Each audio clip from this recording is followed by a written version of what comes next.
प्रशासन उन 3.5 घंटों में बार बार उनके पेरेंट्स को, उनके माता पिता को प्रिंसिपल के कमरे में भेजकर उस एरिया को खाली करा करके क्या करना चाहती थी प्रशासन आखिरकार।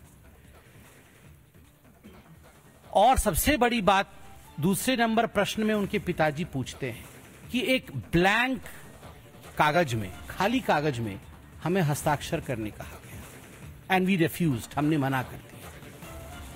सब अंदर पड़ा है बच्ची का, बाहर 3.5 घंटे से माता पिता इंतजार कर रहे हैं और एक ब्लैंक कागज, कोरा कागज लाकर पुलिस कहती है आप इसमें हस्ताक्षर कर दीजिए, प्रशासन कहता है आप इस कोरे कागज में हस्ताक्षर कर दीजिए। व्हाई? ये 21st सेंचुरी है, पढ़े लिखे माता पिता हैं, मैं तो कहता हूं पढ़े लिखे ना भी हो, आप बैठे हैं, मीडिया बैठी है, जागरूक संसार है, उसके बावजूद look at the audacity of the administration and the police officials to demand a signature from the father on a blank paper. क्या लिखना चाहते थे आप ऊपर में कि बेटी ने सुसाइड किया है? मैं मानता हूं इसमें किसी प्रकार से कोई मर्डर नहीं हुआ है, रेप नहीं हुआ है, ये मैं जानता हूं, ये लिखना चाहते थे। ब्लैंक पेपर में हस्ताक्षर तभी कराते हैं जब आपके मन में खोट है, आपके मन में चोर है। प्रश्न नंबर 3, क्वेश्चन नंबर 3 जो पिता पूछते हैं, व्हाई डिले इन पोस्टमार्टम, कि आखिरकार पोस्टमार्टम करने में, पीएम करने में आपने डिले क्यों किया? पूरा का पूरा टाइमलाइन पिताजी ने उनका दिया हुआ है। उन्होंने कहा कि पोस्टमार्टम जो है, जिस प्रकार से काम चल रहा था, एट दी मोस्ट लेट भी करते तो 5 बजे तक पूरा हो जाना चाहिए था, मगर पोस्टमार्टम उसके बाद होता है। सबसे बड़ी बात है जो पिताजी पूछते हैं विक्टिम के, उनके पिताजी पूछते हैं कि आखिर क्या कारण था कि अस्पताल ने एफआईआर नहीं किया। बॉडी सुबह मिल गई मगर अस्पताल ने एफआईआर नहीं किया। अंततोगत्वा फोर्स होके हमें 6:30 और 7 बजे के बीच कंप्लेंट लिखना पड़ा। 6:30 और 7 बजे के बीच पिताजी और माताजी जाके कंप्लेंट लिखते हैं कि हमारी बेटी अब रही नहीं, वी सस्पेक्ट फाउल प्ले।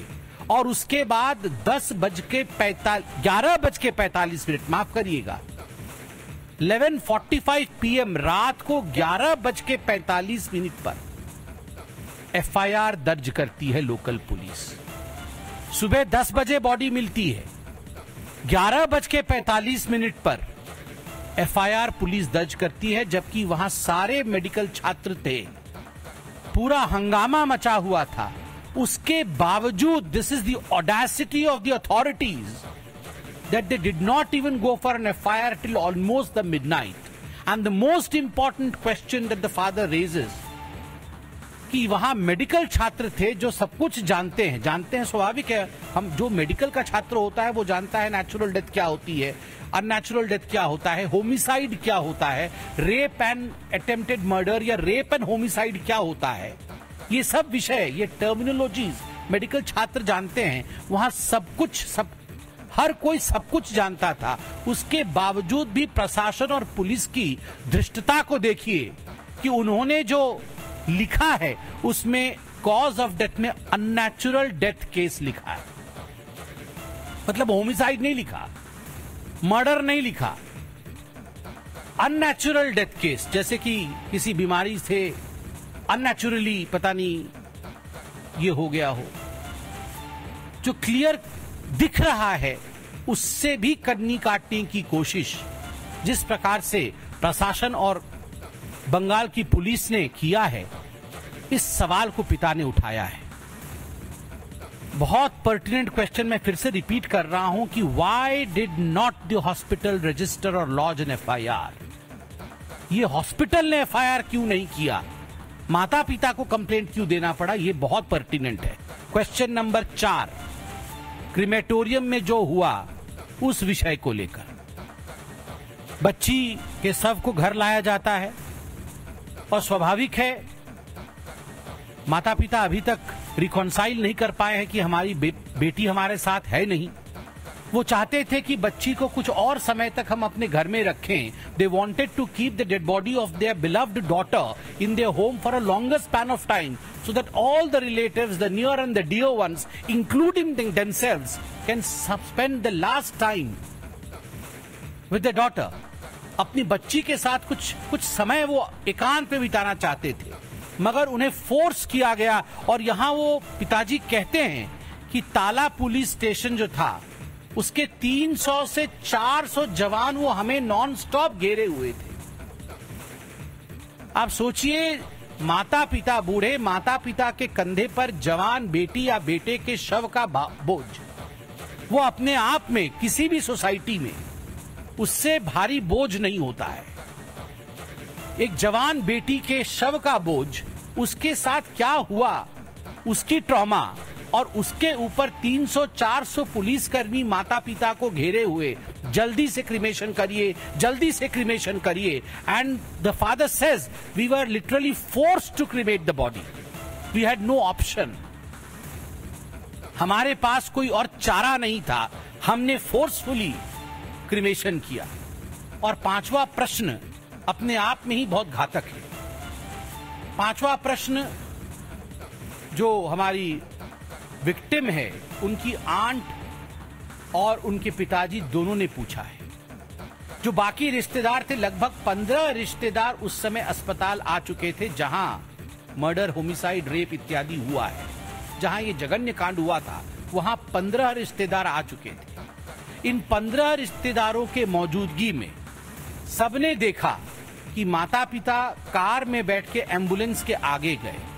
सभी रिश्तेदारों की इच्छा थी कि हम एम्बुलेंस में बिटिया के साथ जाएं.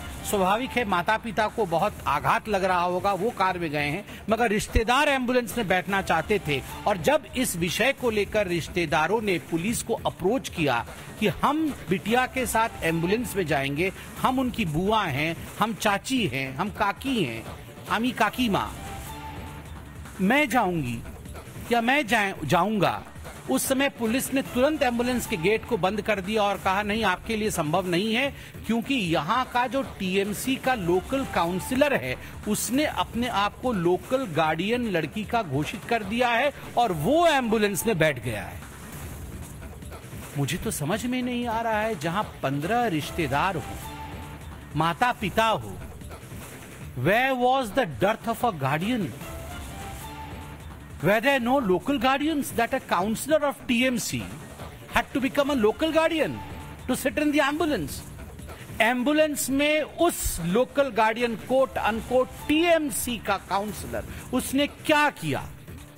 Did he play with the evidences or did he destroy the evidences inside the ambulance? आखिरकार उनके रिश्तेदारों को एम्बुलेंस में जाने की अनुमति पुलिस ने अफरा तफरी में क्यों नहीं दी? अफरा तफरी में एम्बुलेंस के गेट को क्यों बंद किया और तुरंत एम्बुलेंस को वहां से क्यों भगाया? इन अ हरी इन अ जिफी, आज अखबारों में लिखा हुआ है, लेफ्ट इन अ हरी. क्यों?